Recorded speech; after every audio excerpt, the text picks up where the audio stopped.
today. I came to the U.S. Senate primarily motivated by many different things, but one of the things that truly motivated me is the fiscal state of our country, the fear that our current spending patterns are not just unsustainable, but threaten our future. In fact, impede our ability to achieve what I believe is our destiny, another American century.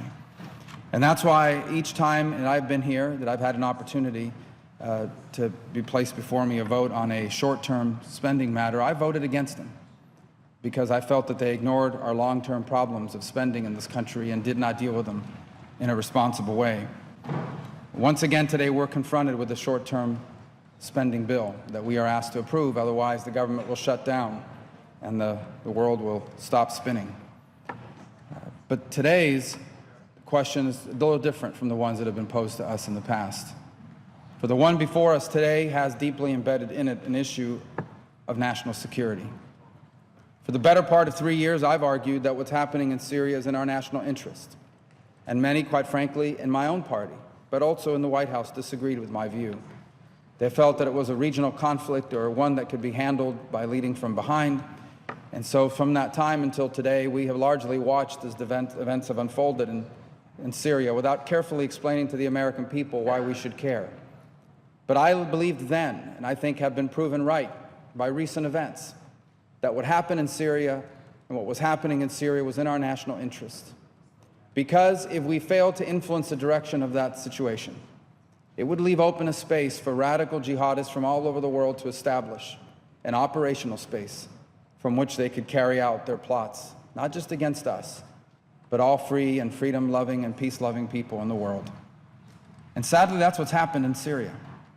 A protracted conflict has left open spaces where foreign radical jihadists from everywhere on this planet have flowed to the deserts of Syria, where they've set up organizations, not just designed to topple Assad, but to establish an Islamic caliphate that oversees multiple countries in the Middle East and ultimately will target us. And I say target us because that caliphate cannot exist unless they drive America from the region. And the way they intend to drive us from that region is by terrorizing us.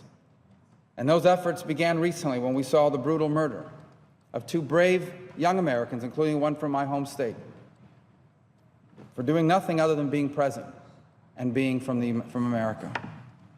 So now we find ourselves at this situation.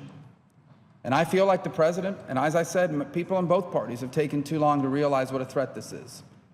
And I recognize that the options before us now are not as good as they would have been had we dealt with it 2 years ago, 3 years ago, even 6 or 9 months ago. We have plenty of time in the weeks and months and years to come to debate what should have been done, and I anticipate that I will be involved in that debate because there are lessons to be learned from that. But today, as leaders of this country, we are called to decide, what do we do now?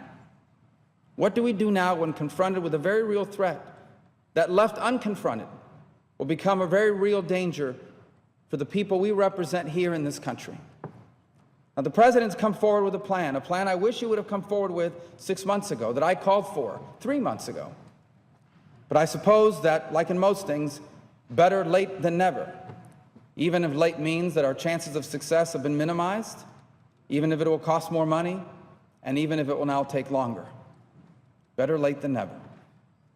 And that's the question before us now. I wish that we have had a separate debate on this issue. I wish that we have had a separate debate on this issue with regards to arming moderate rebel elements in Syria, because there are real reasons to be concerned, not just about who we are arming, but whether it will work or not.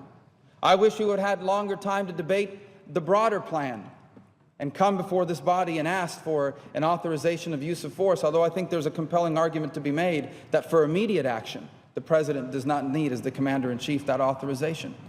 We were not given that opportunity. And what they are cheating is not just a political process.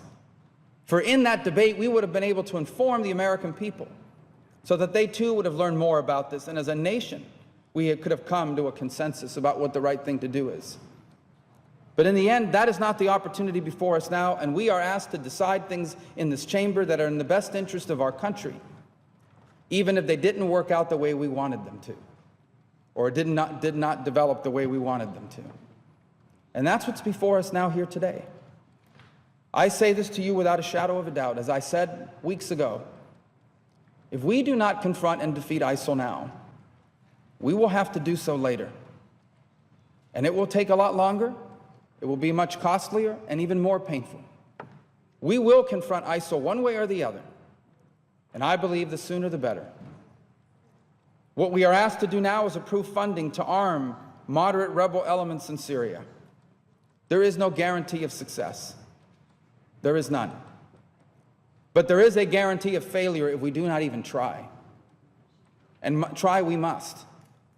For one fundamental reason. If we fail to approve this, the nations of that region will say that America is not truly engaged, that Americans are willing to talk about this but are not willing to do anything about it. And so despite my concerns about the underlying bill and the budgeting that it entails, I will support this resolution because I think it's in the best interest of our national security.